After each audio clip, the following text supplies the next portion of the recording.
modelo a partir de datos como estos. Entonces hay muchas formas de lograrlo. Una de ellas es mediante la regresión logística, que consiste en primero plotear los puntos, ¿cierto? Los que sí, los que no. Y entonces, ¿qué es lo que pasa? Si ustedes analizan, cuando la edad es poca, todos, sin excepción, mira, todos no compraron los zapatos, no compraron. Pero a partir de este puntico, ya hubo alguien que sí lo compró, que fue como una excepción a la regla, ¿cierto? Es más o menos como a este punto, ya no es absoluto que no compre los zapatos, sino que la probabilidad de que los compre va en incremento. Y a medida que va pasando el tiempo, más probabilidad tiene.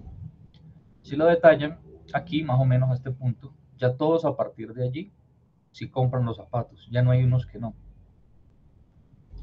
Entonces, a partir de esa definición de qué puntos no y qué puntos sí, se crea una línea en la cual, ¿qué significa este punto de acá? Por ejemplo, donde tengo el mouse. Significa que si usted tiene una, digamos, de 30 años, que sea aquí, tiene una probabilidad del 0.5% de comprarlos. Entonces, si tiene menos edad, con toda seguridad no los compra. Si tiene más de cierta edad, con toda seguridad lo compra. Pero si está en este rango, ya no es con toda seguridad, sino con un porcentaje. Y claramente a medida que vamos incrementando la edad, pues ese mismo porcentaje aumenta también. ¿Sí? Hay muchas formas de hacerlo. Hay algunas veces que se presta bien para hacerlo de forma lineal, esta línea. Otras veces no es tan lineal, sino que ya es más sigmoide.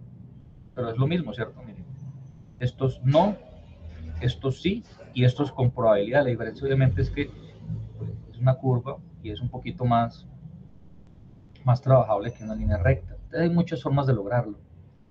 Ahora, eso hay pues fórmulas, ¿cierto? Al final pues esas sigmoides se hacen con logaritmos, con senos o cosenos, pero al final lo que importa es eso. Usted puede a partir de los datos crear una regresión. Usted como ingeniero de Machine Learning, ¿qué es lo que hace? Es decir, le aplíqueme una regresión logística lineal y él se la hace así. Aplíqueme la sigmoide y la hará así. O haga la logarítmica y pasará el logaritmo. Entonces ya uno lo que puede hacer es lo que hemos visto, probar diferentes modelos. Si visualmente se puede discernir si es mejor línea o curva, puedes hacerlo. Si no, entonces pues probar con las técnicas que hemos visto de obtención del error, y a partir de esa obtención del error determinar si vale más la pena un modelo u otro. Entonces, por ejemplo, aquí con una sigmoide, aquí poniéndome lo que decíamos, ¿no? Hasta 20 años, su probabilidad es muy baja, casi cero.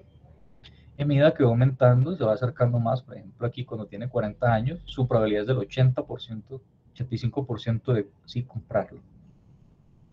¿Vale? Esta probabilidad es de obtención siempre con respecto al eje que está arriba. Estas cosas se hacen automáticamente. Usted lo que hace es entrenar el modelo y usted genera un nuevo dato, digamos 35 años, y en 35 años la respuesta es pues más o menos como 50%. ¿Vale? Esa es como la idea. ¿Listo? Bueno. Para hacer modelos de clasificación hay muchas formas de lograrlo. El que acabamos de ver es de los más famosos, KNN y regresión logística. Pero hay otra muy interesante. Este fue el que les mostré hace 8 días que me había equivocado. Les mostré un modelo de clasificación y no de regresión. Pues ahora sí hablemos de clasificación.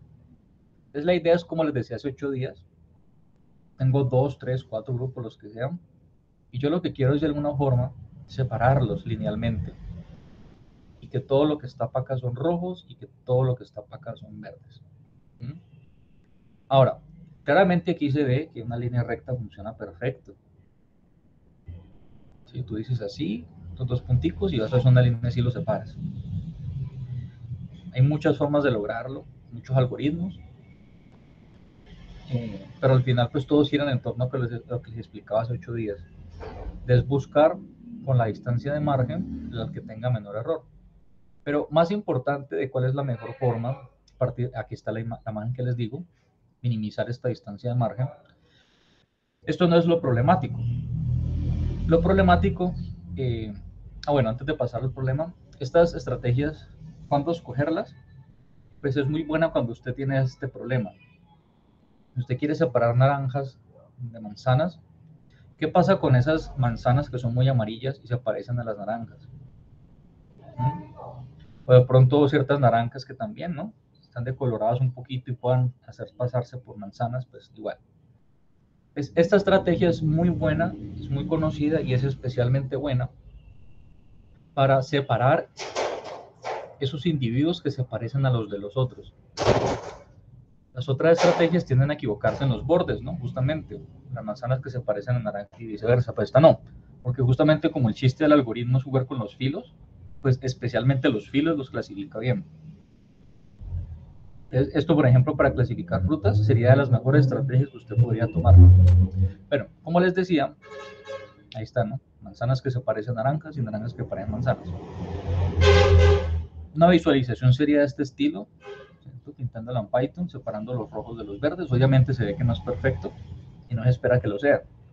Ciertos casos atípicos que es imposible separarlos. Y hablando de eso, bueno, aquí está el problema, ¿no?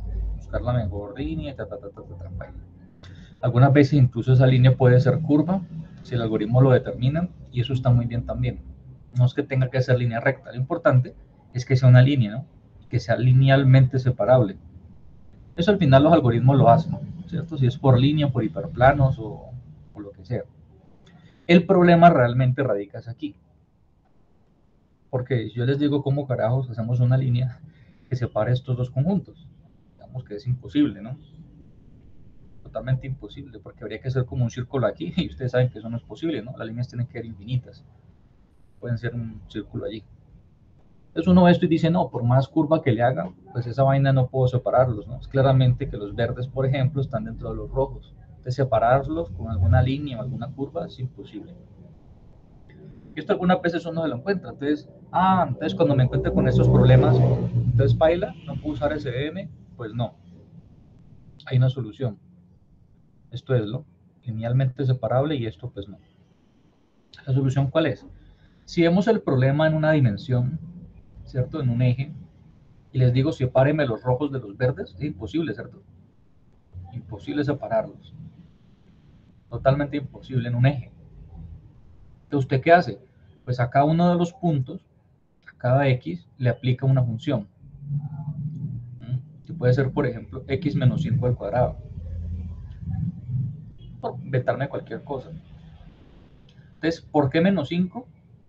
Porque de 0 a 5, ¿cierto? Al usted restarlos le da 0 y hace que los valores sean muy chirriquiticos. Especialmente allí, ¿no? Como en este filo de aquí acá. Entonces, ¿qué pasa? Que usted al aplicar a cada punto, elevarlo al cuadrado y elevarlo al cuadrado y elevarlo al cuadrado, como que no quiere la cosa, usted pasó de una dimensión con estos 9 puntos a estas 2 dimensiones, los mismos 9 puntos.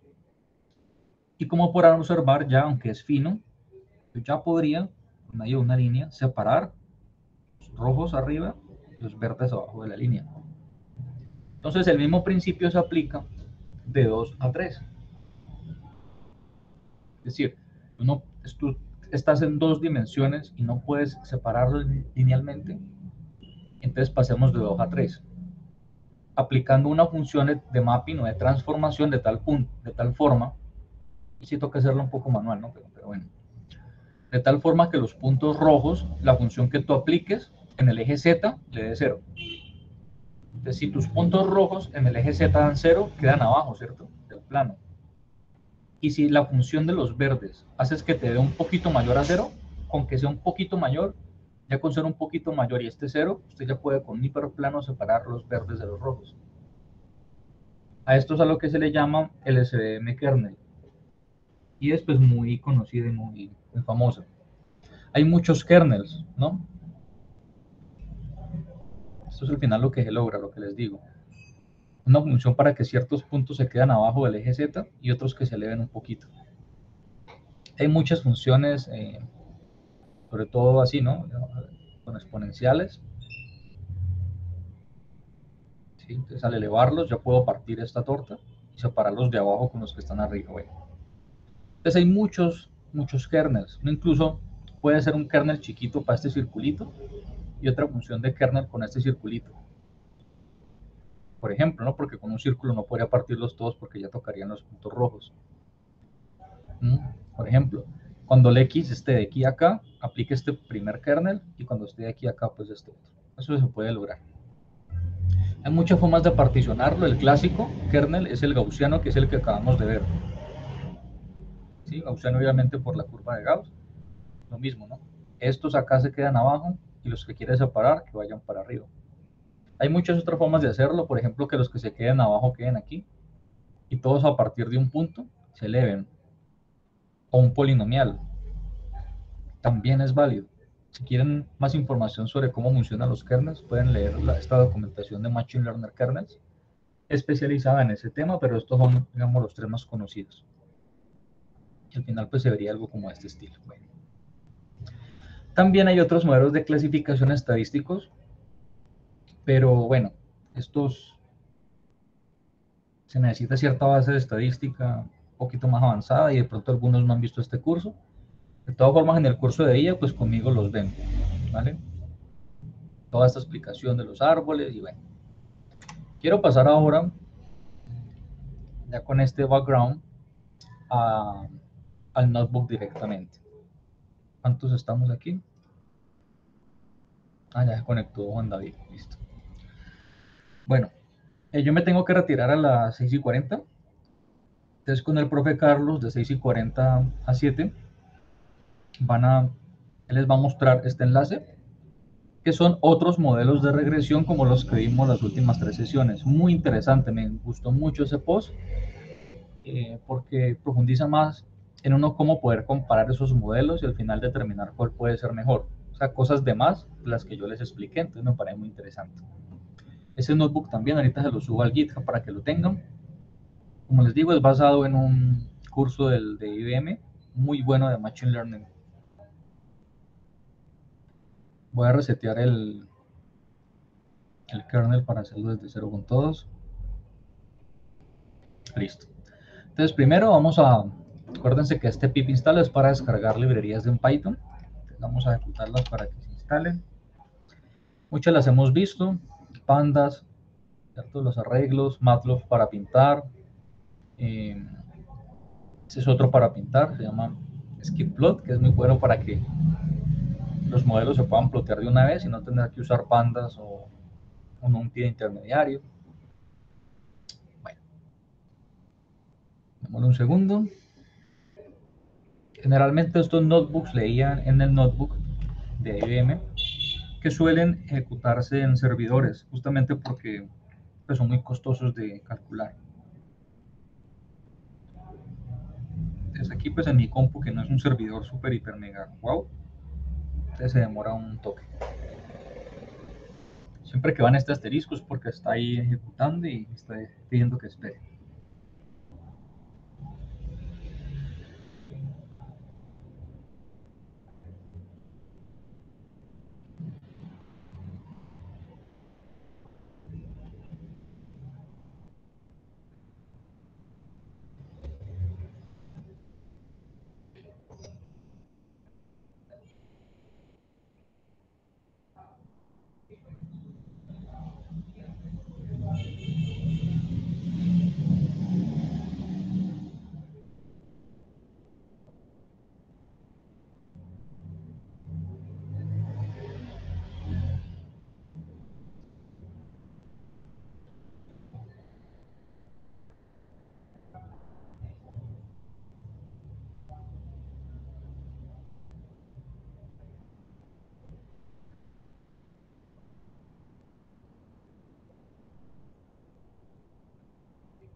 ¿Listo?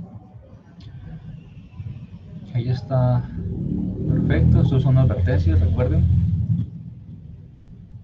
Perfecto, satisfied. Tin, tin, tin.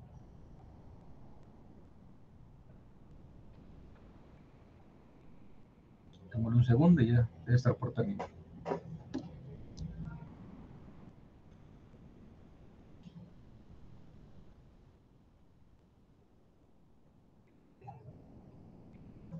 Listo. Y ya acabó porque aparece el 1 aquí. Listo. Bueno, estos son, a partir de estos módulos que se instalan, pues, ciertas librerías que vamos a usar, entonces aquí podemos importarlas. Perfecto. Entonces vamos a hacer primero una exploración en cuanto a los datos. Aquí está el dataset. Si pueden consultarlo directamente si quieren. Ahí está. Pero bueno, para no ponernos en esto, pues vamos a cargarlo en pandas y mostrar los 5 primeritos.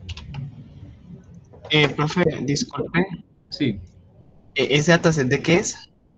Es que pues llegué un poquito tarde. sí, dale, creo que es de riesgos. Vamos a ver. Ah, bueno. ID, riesgo de churn, género, estatus, número de hijos, eh, ingresos, si es dueño de la casa, cuántos años tiene, cuántos dólares intercambian, transacciones más grandes y más pequeñas.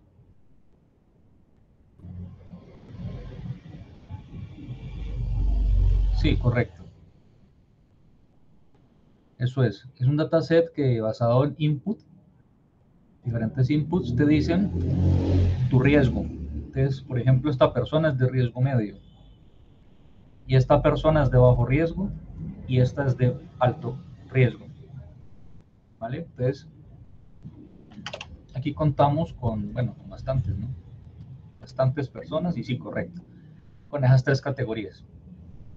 Vamos a ver cuántas. Ahí está, perfecto. Contémoslo el número.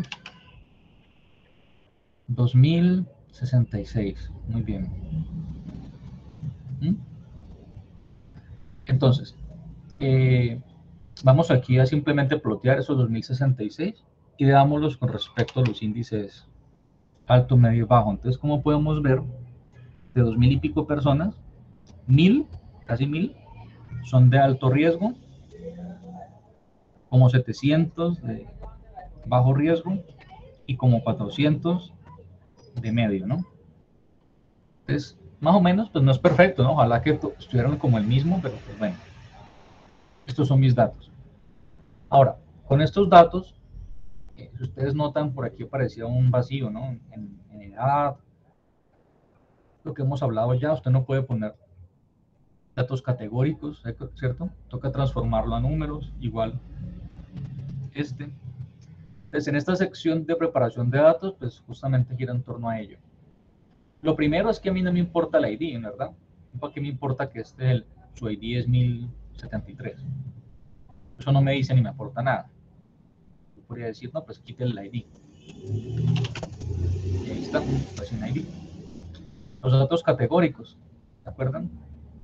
Entonces, esta es una forma de transformar los datos categóricos a números. ¿Sí? Bueno, esto es procesamiento, esto pues ya lo hemos trabajado. Es escalado lo mismo, usted no puede convivir 28.700 con el número 2, porque imagínese plotear eso. Es lo mismo, con un escalador transformamos todo de 0 a 1 proporcional a su tamaño. Esto es lo que se hace aquí, se transforma una escala. Y aquí está pues la transformación, ¿cierto? De categórico. Entonces, aquí se transforman a categóricos. Aquí vamos a mostrar los datos cómo se ven después de transformar. Y hacemos un fit transfer finalmente. ¿Sí? Ahí lo vemos efectivamente, ¿cierto? Son números de 0 a 1, bueno, un poquito más de 1, está bien. Este no es el mismo que usamos hace 8 días. Este es uno con desviación estándar, creo, sí. Exacto. Entonces, ustedes saben que desviación estándar es como de -2 o -3 a 2 a 3, algo así. Pues aquí se presta para que den números pues, más de 1 y menores a -1. En todo caso, pues ellos están transformando una escala igual. Y ya con esa escala, entonces, ¿yo qué hago? Voy a quitar el chum bricks, ¿cierto? Porque esa es la variable categórica. Alto, medio, bajo. Entonces, ¿yo para qué la quiero en mis features? Yo la quito. Y más bien esa la guardo. Features, todos menos el churn bricks. Y el churn, pues es solamente el churn. Y a partir de ahí hacemos un encoder donde vemos cómo se dan los valores. Ahí está. Ya quedó ahí codificada. Pasa el mismo problema que hablamos, y es que el churn rigs medio alto bajo, lo mismo, ¿no? Esto son letras y esto tiene que transformarse a número. Entonces, seguramente hizo una transformación de 1, 2, 3, bajo, medio, alto. Esto no es tan importante. Aquí es simplemente un gráfico de ploteo donde vamos simplemente a verlo pintado. Nuestro modelo ya limpio, ¿no? Solamente limpio. Entonces, más o menos podemos verlo, ¿no? Basado, en este caso, veámoslo. Aquí analizan los días desde el último intercambio y los gastos estimados. Entonces ahí vemos pues la escala. ¿Qué significa este punto verde? Pues que alguien que se gana $120,000 al año y que la última fecha en que hizo algún intercambio fue hace 6 días, entonces su riesgo es bajo porque está de color verde. Hay varias formas de verlo, así sería como en 2D. Uno podría verla en 3D de esta forma. ¿Qué significa 3D? Pues que ya no solamente estimado y días, como vemos acá, sino el total de dólares tradeados. O sea, una tercera columna, pero lo mismo, ¿no? Verde, amarillo, rojo, dependiendo del que sea. Ya en 4D, para analizar 4 de estas como 15 variables, pues ya serían 4D y obviamente ya no me interesa tanto verlo porque ¿para qué? Pero sí que por dentro lo esté, ¿no? Entrenado me refiero. En 4D o los 3 que sean. Bueno, con mis datos ya listos para procesar, podemos hacer lo mismo que hicimos hace 8 días, ¿cierto? Que es partirlo para un conjunto de entrenamiento y un conjunto de testeo. Entonces aquí pues se hace la partición. Estos son algunos algoritmos diferentes, pero al principio es lo mismo, ¿no? Aquí, por ejemplo, que vemos que para entrenamiento se cogieron 1500 y para testear cómo quedó el modelo se van a usar 500 de las 2000 y pico. Eso digamos que está bien. Estas son unas funciones para gráficas, ¿cierto? Mapa de calor, ya vamos a verlo. Y cómo comparar dos gráficas en 2D, en 3D y algunas métricas, como puede ser, por ejemplo, en este caso, la matriz de confusión que ya también hemos hablado. ¿Vale? Estos son métodos auxiliares que ya vamos a usar a continuación. Entonces, por ejemplo, hay un modelo que se llama el Naive Bayes o Bayes ingenuo, que es un modelo estadístico que les digo que ustedes llevan en el curso de IA. ¿Qué me interesa tanto hacer a mí? Simplemente esto. El que hace la magia es esa línea. Hágame un Naive Bayes polinomial, ¿cierto? Con mi conjunto de entrenamiento para de X, de Y, y con mis XTs, que son los 500 y pico que hablamos arriba, testelo a ver cómo le fue. Y cómo le fue es cuáles son los Ys que Naive Bayes predice. Entonces, ¿qué hacemos? Pues nosotros tenemos los Ys predichos que acabamos de calcular, los Y testeados, ¿cierto? Que son los reales, ¿no? De esos 500 que dijimos, cuáles son los Ys reales y les vamos a comparar con los predichos. Usando primero el toCompare, que es la función auxiliar para comparar en 2D que les hablaba ahorita. La lógica igual no es muy complicada, si quieren curiosearla, es simplemente un gráfico en 00 y en 01, como les expliqué en la primera clase que hace ese Calern. Entonces aquí lo que vemos es, por un lado, el valor actual, o sea, de los 500 datos, así fue como realmente, ¿cierto? Como que dijimos, los valores por año y los días en que hizo el último intercambio. Estos son los valores reales. Y aquí vemos los valores que predice. Obviamente vemos que hay error. Por ejemplo, estos realmente son rojos, miren. Y en Naive Bayes, estos de abajo los clasificó como medianos. La predicción fue que casi todos estos son amarillos. Y los reales es que solo la mitad son amarillos y el resto de acá son como rojos. En el centro sí más o menos se parecen. Es claramente uno ve que pues bueno, tan mal no estuvo, pero también tampoco. ¿Cierto? Bastante margen de mejora. De hecho, la precisión es del 70%. que no está mal, pues al menos no es aleatorio, no es un 50%, pero podría mejorarse. Aquí vamos a ver cómo es la matriz de confusión entre esas dos, ¿no? El predicho y el predicho y el dado.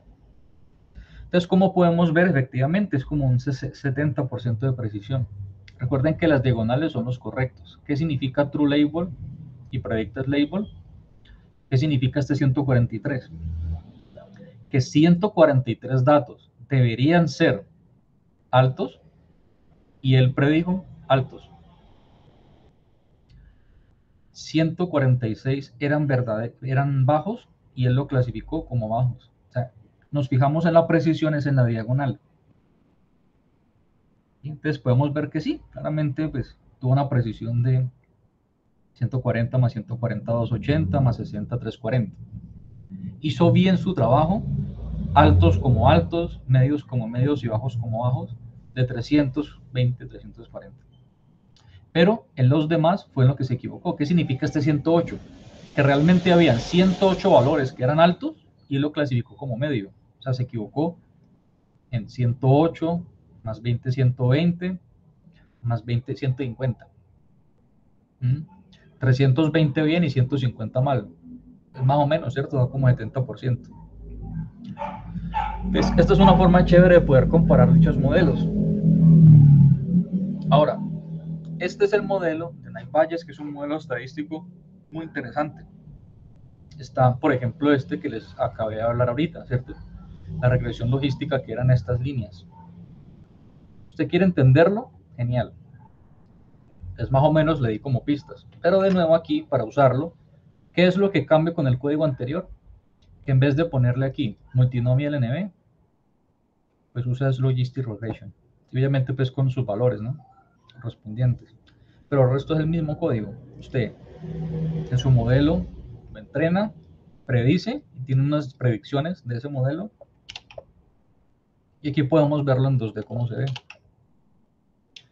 Y claro, aquí se ve genial, espectacular, ¿no? De hecho, miren que si hacen comparación punto a punto, se ve casi que exactamente igual. Amarillos acá, rojos acá, de pronto aquí este amarillo y este rojo. Tuvo una precisión del 0,96, o sea, casi perfecto. Esto nos dice que este modelo es un buen candidato para regresiones logísticas. Si quieren ir un paso más allá y no creerle este 0,96, también podrían generar la matriz de confusión. Pero ¿qué estamos viendo? Miren que casi todos los números están aquí. Solamente descachó en 23 de 500 puntos, o sea, casi perfecto. Y la matriz de confusión nos lo corrobora. Aquí ya en el resto del notebook pues hay otros modelos diferentes, por ejemplo el de los vecinos más cercanos. Que les hablé, ¿cierto? Dos puntos separados, ¿cuál está más cerca? Esta es la teoría, pero la implementación, ¿qué es? Eso es. Disculpen un momento, por favor.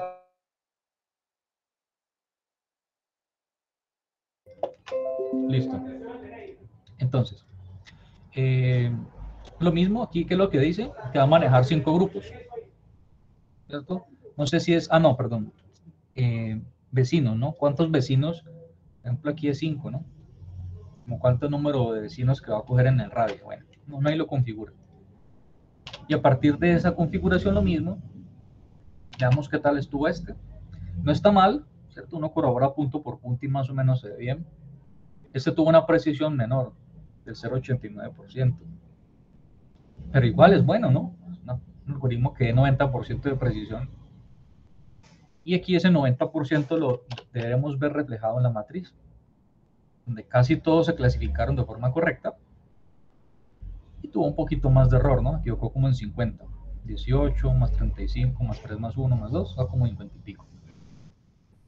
Bueno, finalmente el que les mostré ahorita, que es el SVM, ¿cierto? En este caso es usando un kernel que se llama RDF, que fue el que les mostré ahorita. Bueno, lo mismo proceso. Veamos la precisión, qué tal estuvo. Genial, 95% de precisión. Se da la pelea con el de soporte vectorial que vimos ahora. ¿Quiere corroborarlo más formalmente? Haga la matriz. y vemos que casi todo está bien y se equivocó como en dos más, ¿no? El otro se equivocó en 23 y este se equivocó en 25, miren, 2 más 2 más 21. Entonces, en ese caso, genial.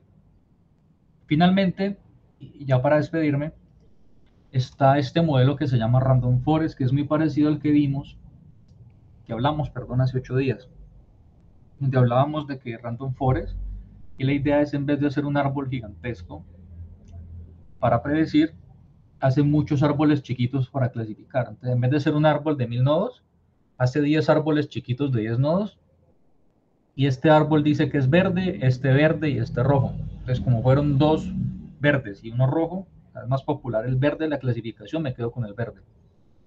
Básicamente es la teoría aquí detrás de eso. Usted dice que cuántos predictores chiquitos quiere hacer, de cuánta profundidad el árbol, ¿sí? Entonces ya ahí lo configuro. Pero el modelo en principio es lo mismo. Aquí vemos que tuvo una precisión del 90% también, muy bueno. Y también podemos verlo aquí reflejado en la matriz de confusión, donde se equivoca un poquito más, pero igual una predicción del 91% está muy bien. Entonces, estos son los algoritmos principales, ¿no? SVM, Random Forest, regresión logística. Entonces, una cosa que uno puede hacer finalmente es comparar todos los modelos, ¿no? Que hablamos, como en una sola gráfica, ¿no? Pues bien bonita y como corroborándolo. Entonces, por ejemplo, aquí es muy chévere, porque ¿qué significa esta gráfica? El valor actual, recuerden que son 500 datos de prueba, realmente habían clasificados como alto 250 individuos. Y miren que los algoritmos logísticos, vecinos más cercanos, kernel y random forest, pues más o menos como que sí, ¿cierto? Y todos estos modelos, recuerden que son los que nos dieron de 90% para arriba. Y el Naive Bayes, ¿se acuerdan que daba como de 70%? Se equivocó. Aquí se ve mayor la diferencia. Entonces, lo mismo en Medium. Este Naive, el rosado, Naive Bayes, clasificó muchísimos, casi 200 como medio, y realmente eran como 100, y los otros pues acercan un poquito más. Entonces ahí está, de esta fórmula uno podría plotear y verlo pues con mayor precisión, pero de todas formas pues la respuesta ya la sabíamos, y era que el que más precisión nos dio fue este de regresión logística con un 96% de precisión. Y analizándolo versus el valor real, el logístico, que es el como este amarillo, uno lo ve y pues sí, ¿no? Hace bastante bien, que más cercano estuvo. Y eso es, muchachos, de esta forma uno puede, para diferentes problemas de clasificación, bueno o malo, spam no spam, le presto plata o no le presto plata. Y esta es una rama del Machine Learning que le permite a usted pues, explorar este tipo de problemas. Listo, entonces yo les voy a compartir la diapositiva, los códigos, y pues para los problemas que hemos visto, podrían aplicarlos también, pero ya no para predecir, sino para clasificar. Listo, yo los dejo en manos de profe Carlos y me retiro, que les vaya muy bien. Bueno, profe, hasta luego. Hasta luego, profe. Listo, ahí les muestras entonces el enlace. ¿Listo?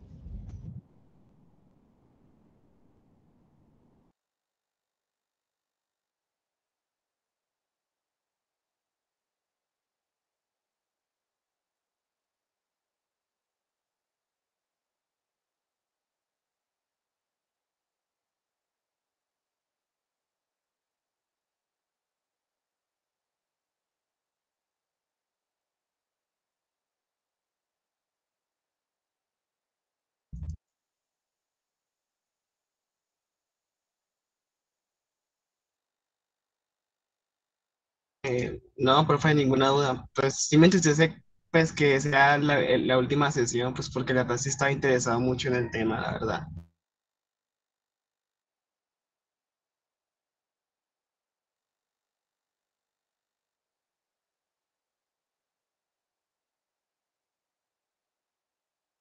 Ah, bueno, profe, sí es entendible, la verdad es entendible.